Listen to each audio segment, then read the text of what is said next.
Hey guys, today's my right training day with my grippers. As you can see, I got my little attention whore here. She needs some lovin's too. So anyway, I'm not gonna be doing my training right now, but I wanted to show you guys a little bit about my grippers. So I'm just gonna lay them out here if I can get her to move. Come on, girl. And I'm gonna go over the weights with you, the poundages, stuff like that. Let me get them sorted out here a little bit. I should have done this before I started the video, I guess. Okay, this is my trainer. It's gonna be hard to see, but anyway, the trainer's 100 pound. This is the number one. It's 140 pounds. I had a 0.5. I sold it for a little bit of Christmas money. This is the 1.5 that I've ground down, make it a little harder to close. Now it's usually 168 pounds. With me grinding it down is somewhere probably around 180. And this is my number two, and it is 195 pounds. And my 2.5 right here, I can't close it. I do negatives with it. It's 235 pounds. But I had a buddy of mine ask me about a training routine. He said he wanted to get some grippers, and he asked me what to do. So, I mean, I've been progressing pretty fast. So, I'm a little dude, and I can currently close the 2. So, I mean, that's not too bad. But anyway, I told him you're going to want 3 grippers. You want a warm-up gripper that you can get some blood pumping into your hands with, and the trainer. It doesn't matter how strong you are. The trainer's a great gripper to just get some blood flowing in your hands, get your hands working. You don't want to tear a tendon. You don't want to pop a knuckle out. So you want to get some blood in your hands. So a trainer's a really good thing. It's 100 pounds. If you can't quite do that, they've got like a Sport or a Guide. They've got an 80 pounder. They've got a 60 pounder. I get them on eBay. They're like 25 bucks a piece. You can get a deal on them sometimes. Get a couple of them, get a deal on them. But you're going to want a warm-up gripper. You're going to want a repping gripper, working gripper. You're going to want a gripper that you can do 2 to 3 reps with, maybe 4 to failure.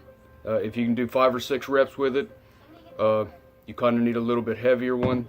Now, if you can't move up 5 or 6, you got to take what you can get. My working gripper is my 0.5. That's why I've ground it down. And that's for my right. My working gripper for my left is my 1. That's why I've still got both these. Now I ground this down a little bit to make it harder.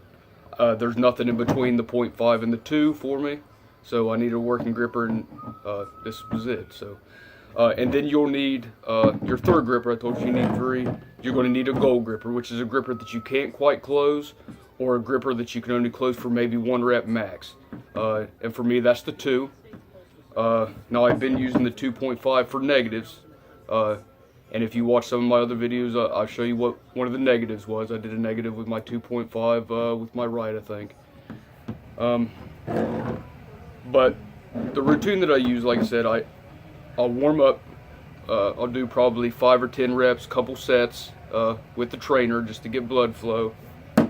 And then I'll move up to my 0.5, which is my working gripper. Now I'm only going to do 1 set with my working gripper to start with.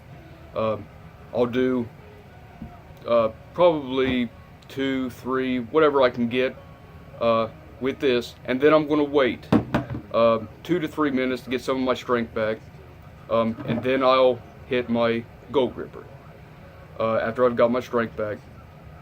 And I'll usually do 1 rep, just as tight as I can get, and even if you can't, like I said, it's your gold gripper, so even if you can't close it as far as you can, and then take your other hand and kind of help close it, okay?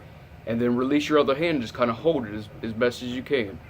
And do this for 3 sets, is what I do, in just 1 grip, just 1 squeeze. And hold it as long as you can, and wait 2 to 3 minutes between these so that you get 90 to 95% of your strength back, so you can really get the maximum effort out of your grip. And then after I've done that, a lot of times I'll do a negative, which you'll probably be doing a negative or something with your Gold Gripper, but I take the 2.5 and I'll do a negative just as hard as I can, but I'm only going to do one. I don't want to blow a tendon or something out with a gripper that's too tough for you to do. And then after you've done that, you want to go back to a cool down, but you still want to do your working sets. So I do 2 more sets to failure with my working gripper after I've done my Gold Gripper.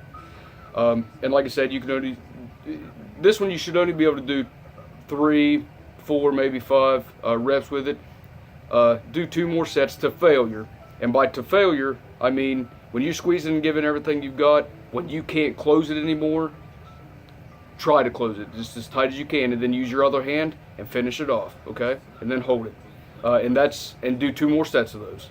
And then your cool down. After I get done with that, I'll take my trainer, the one that I warmed up with, and I'll just crank out just as many reps as I can. I got a video, I think I did 50 just, and that helps cool your muscles back down. You don't want to leave them stiff, tight from a hard workout. Now, I'm going to show you guys how to set a gripper, because a lot of people says, well, he closed it with 2 hands. Well, it doesn't really work that way. If you've got smaller hands like me, of course on the video it looks like I got big hands, but to set a gripper, and a lot of people ask me what's the right way, okay? If you just pick up a gripper and just put it in your hand, just squeeze it, you're probably not going to close it, okay? There's a right and a wrong way to close a gripper. Now just for me to show you, you want this dog leg, which I'll go into that more in another detail, but you want to have this, whenever I close my hand down, you see the little crease right there? Put the handle in that crease, okay? And put it about the middle of your pinky, okay? Hold it with your thumb, put this thumb forward, okay? And this thumb right here is just going to brace it to keep it from sliding down. Now a little bit of chalk will help with that too. But hold it with your thumb and grab it with your other finger and close this finger down just enough where you can get your pinky on it. Just enough to get your pinky on it. And that's a set gripper, okay? And that makes it to where you can actually close them, okay? If it's way down here, you know, I see people grab it and put them way in here. Well, you can't close that because your hand only closes so far, okay? Your hand only closes so far, and it's not to that distance, okay? So you've got to set this gripper. I think it's funny whenever I see someone grab a gripper, don't know what they're doing. They'll just put it in their hand and they'll just squeeze with all they've got. They can probably close a heavier gripper, but they can't close an easy gripper because their hand just doesn't stretch that far. Okay, so I want to show everybody how to close a gripper. Like I said, later on I'm going to do my training video. Feeling a little weak right now. I need some calories and stuff in me, but I'm going to give it all I got later. But I wanted to go over with you guys what a training routine, because like I said, I had a couple of my buddies asking me about a routine, so that's about it. So if you have any questions, leave it in the comments and I'll answer you back. Thanks, guys.